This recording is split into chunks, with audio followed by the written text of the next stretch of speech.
Salutations everyone, this is Razor giving you guys my tournament recap and analysis of Momocon 2017, where we had a matchup of the 2015 and the 2016 Momocon champs duking it out this year, Nairo versus Fatality, where Nairo came out on top, winner's side of things, 3-2 in grand finals. It was a hell of a fight, hell of a run with Nairo, beating Zero for the second time, first time in 2 years. Since MLG, just so long ago. Fatality showing once again that he is here to stay. Civil War was not a fluke. He beat almost everybody, was just a game away from taking out Nairo as well to reset the bracket, but it was not meant to be. Nairo's your champ. Fatality coming in with second place, going solo with the Falcon after beating Zero in losers final. So Zero gets the third place there with the Diddy, and then against Fatality he tried the Sheik and the Falcon ditto, and it just wasn't enough. Fourth place, Larry Lur with the Fox, the man who sent Fatality to losers. Fifth place, we got Kameme, mostly rocking with the Sheik when it came to top 8, but of course also with the Mega Man as well as Void with the solid Sheik. And then rounding out top 8, we have Ally and Salem. So let's look at the tail of the tape. Starting off on loser's side, we have Ally, whom beat Wrath and was sent to losers by Kameme, and Void, who beat Renai and was sent to losers by Nairo.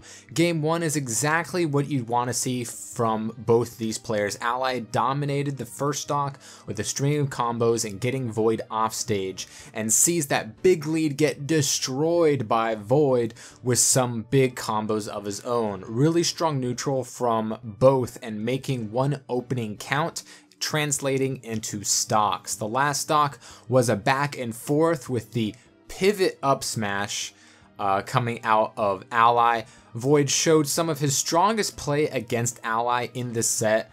Ally is up 3-1 in the matchup against Void this year and shows he knows the matchup very well.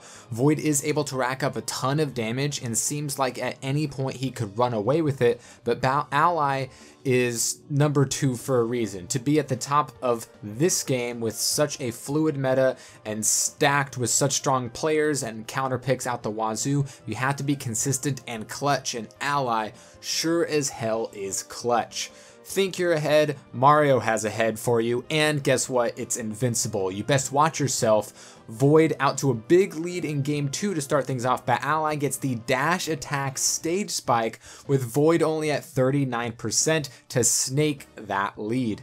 But like in game 1, Void takes care of business and the game becomes a ledge roulette. Unless Void can get you on a platform or Ally can get a jab lock, it's going to be all played out on the ledge. Void is able to outplay Ally at the ledge with the up air drag down to down smash for game 2. Ally was playing very patiently in this set, not overextending and getting true follow-ups and frame traps once again, getting more of those down smashes to finish things off on landings. Any mistakes from either player was incredibly tiny, showing that any stage and any lead doesn't really matter in this particular matchup between these two. It's those minute spacing moments, slight aerial DIs, that determine this particular matchup between these two. Ally showed that when he had the opening on stage, it became damage that you just had to accept, and when Void had one aerial hit, it probably eventually led to your stock. This set was not determined in the punish game because, well, there were very few things to punish. Void missed a couple grabs, but that didn't really matter. Ally attempted a few brave smash attacks, lived with it. It was mainly combo city and seeing each player's lead quickly disappear. Void, though, had it going and played it safe when he would go for that second hit off stage and wouldn't let Mario live with rage for too long to allow something messy to happen. He catches an up air to win game 2, and after seeing his lead start to diminish, gets the jab 1-2 to forward smash for the 3-1 in, I think, the best Mario Sheik set I think I've ever seen in terms of quality movement and execution, especially from the Sheik side.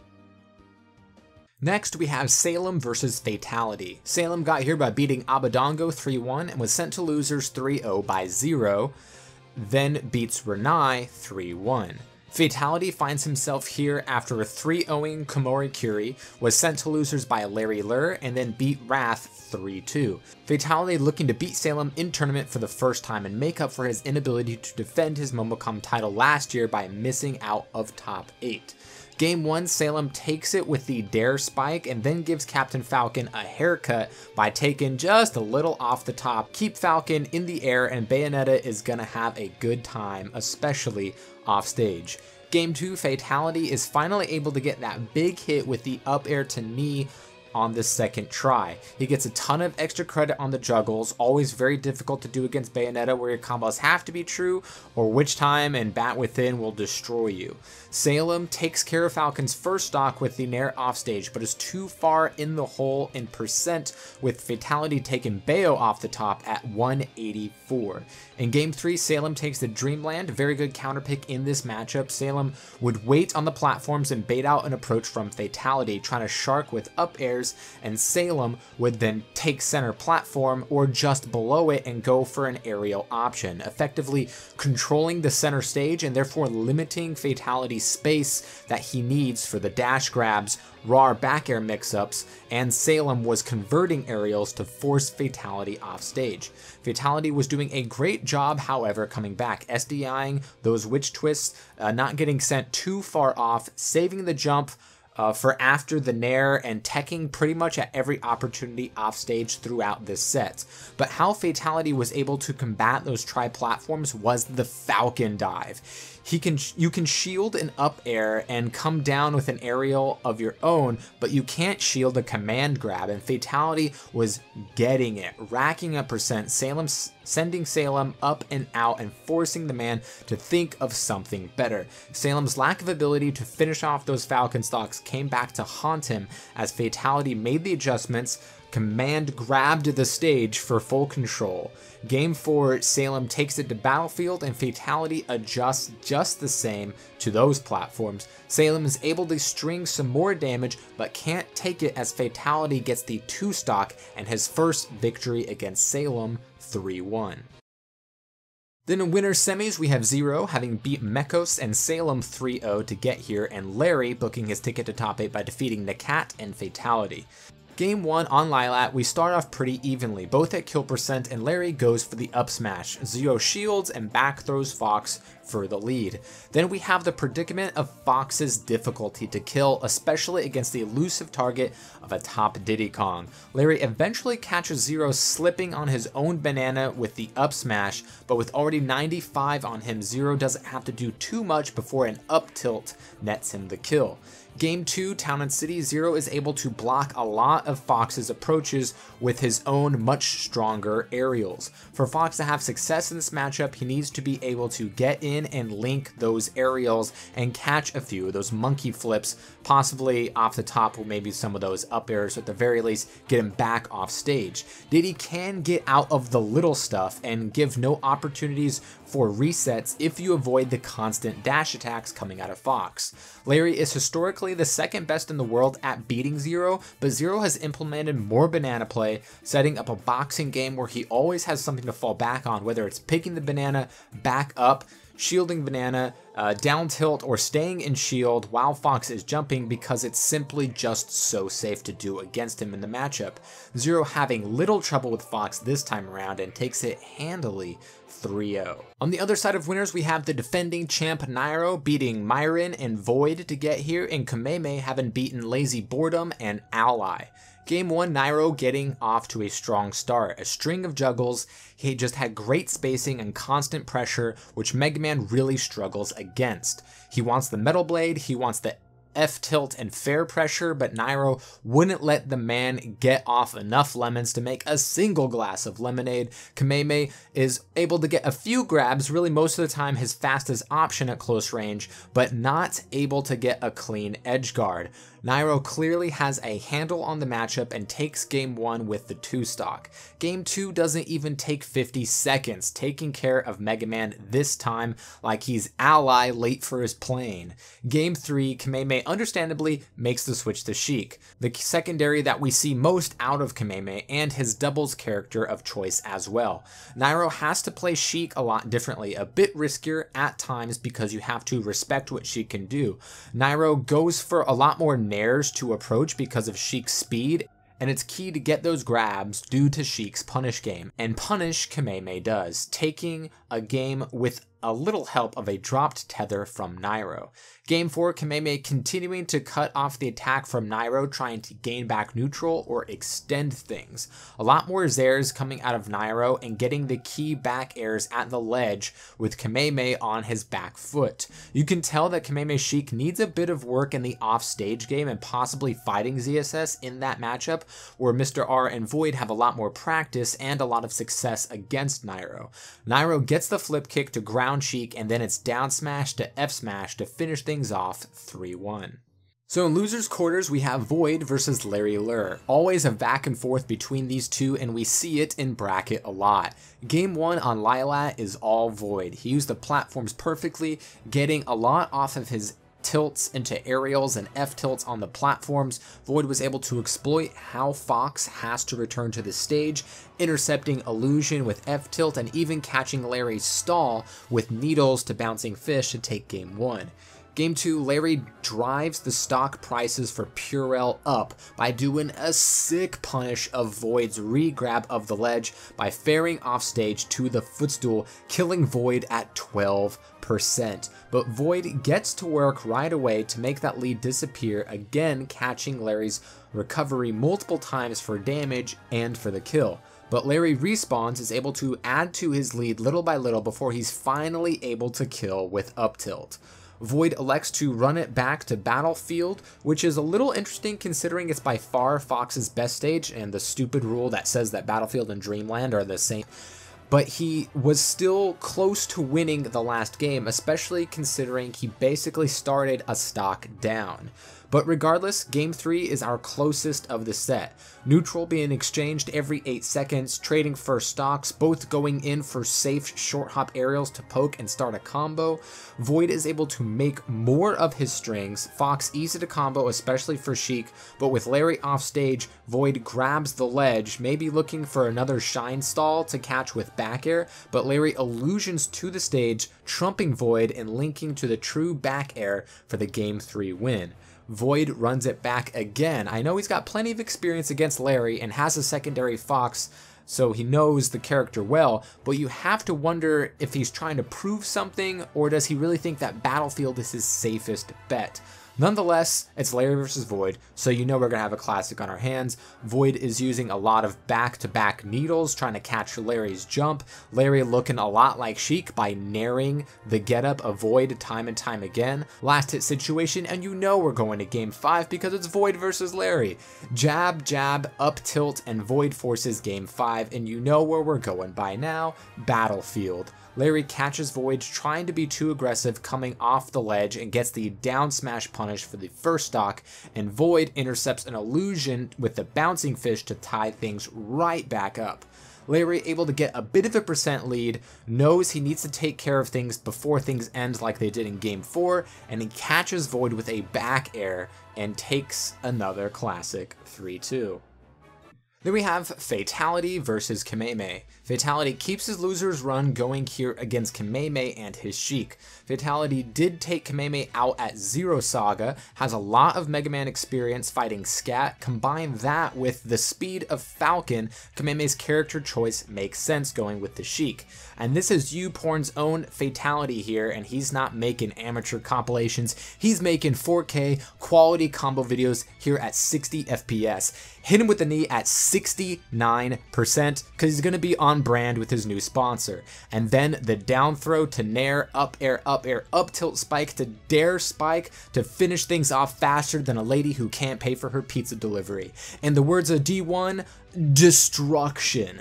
Game 2, FD, Kameme playing around Falcon's grab potential, and it works out. A lot of trading back and forth, nobody committing far off stage, staying grounded and trading specials, but Fatality catches Kameme's jump with the upward tilted forward smash to kill at 100% like he read the script or something and didn't want a chapter of filler in his way.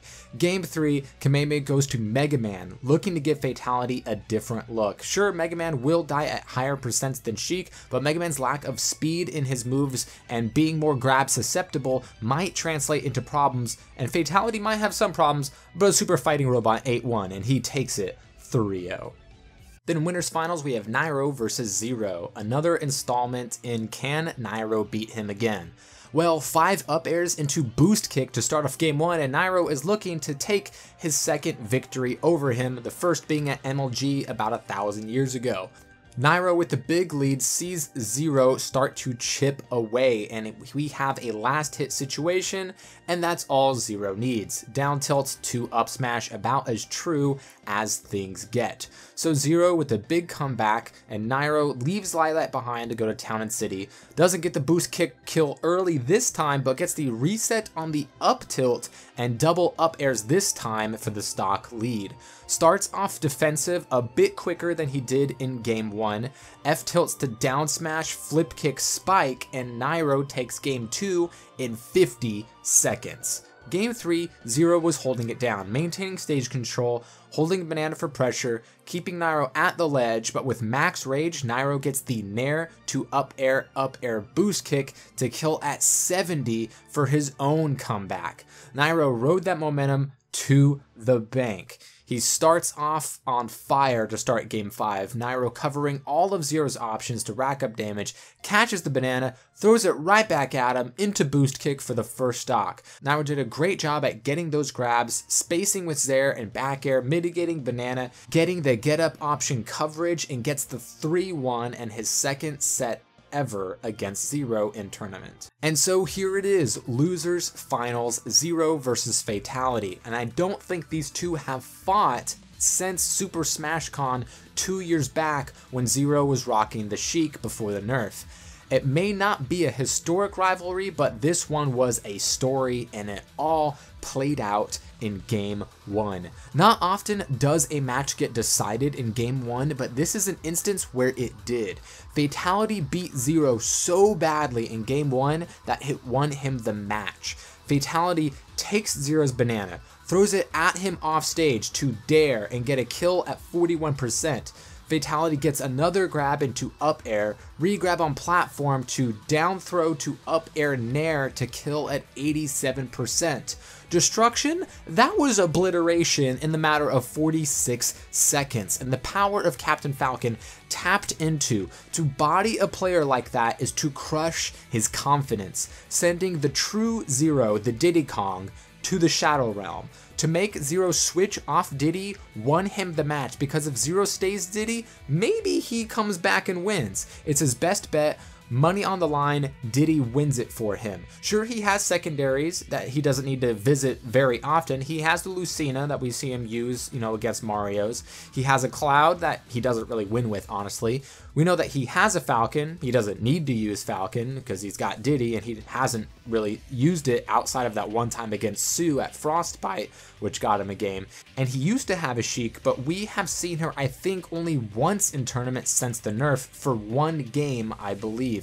So he's leaving his best card at home. He elects to go to what he thinks the matchup is, even though there's no way his Sheik is polished. There's no way he was practicing Sheik before this top 8, let alone against Captain Falcon. And Fatality takes advantage. Up air to knee, killing at 98% for a huge lead, only 14% on himself. And after a minute of trying, Zero just pulls a mango and just throws it away, letting himself die. And if you didn't think he was shook before, you best believe Fatality used Mind Crush because he's in Zero's head. So Zero elects to go for what we expected, the Falcon Ditto. We know that Zero has believed for a long time, and with some good things to back him up, that he has the best Captain Falcon in the game. He beats Fatality as well as all the other Falcons in a round robin at Fatality Saga years ago. So we know he's confident, and he showed why with the 2 stock with only 90% on himself, getting the dare for the first stock, and Fatality air dodges offstage for the SD. So maybe Zero was right to go for the Ditto, and we know he's really good at it. But Fatality's pretty good too, getting the edge guard of the Falcon Dive, sending Zero all the way out, and Fatality gets the down tilt for the first stock in Game 4 real quick. Zero is able to take Fatality's first stock with a Raptor boost, but Fatality with 119 extra credit is able to close it out with the same way he started it, the dare. Fatality takes it 3-1, adding another first with his first win against Zero, and a convincing one at that.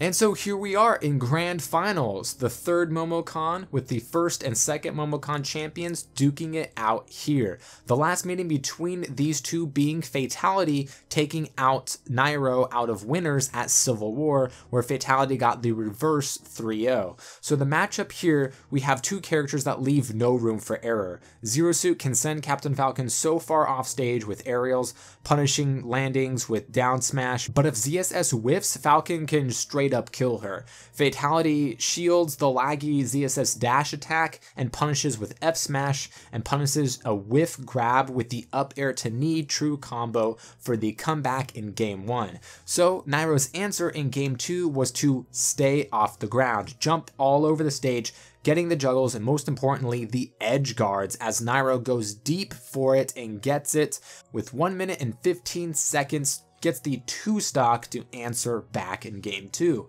Game 3, we have much more the same coming out of Nairo. Fatality isn't able to get his key grabs, a couple of which could have resulted in kill opportunities if he maybe would have for a pivot instead of a dash when he got him on the platform. Especially with Rage, but Nairo avoids it. Nairo catches 2 get-ups, the normal and the buffered roll-on, to prevent the trump with down smashes into F smash to net those kills and go up in the set 2-1.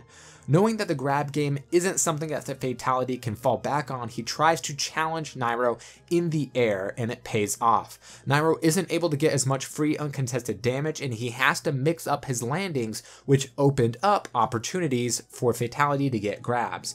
Fatality is able to tack on more damage, trading a lot with ZSS, and is going to win out against the lighter character, and he takes the lead. Fatality then holds shield at the ledge. Remember, Nairo whiffing a grab would mean death at this percent.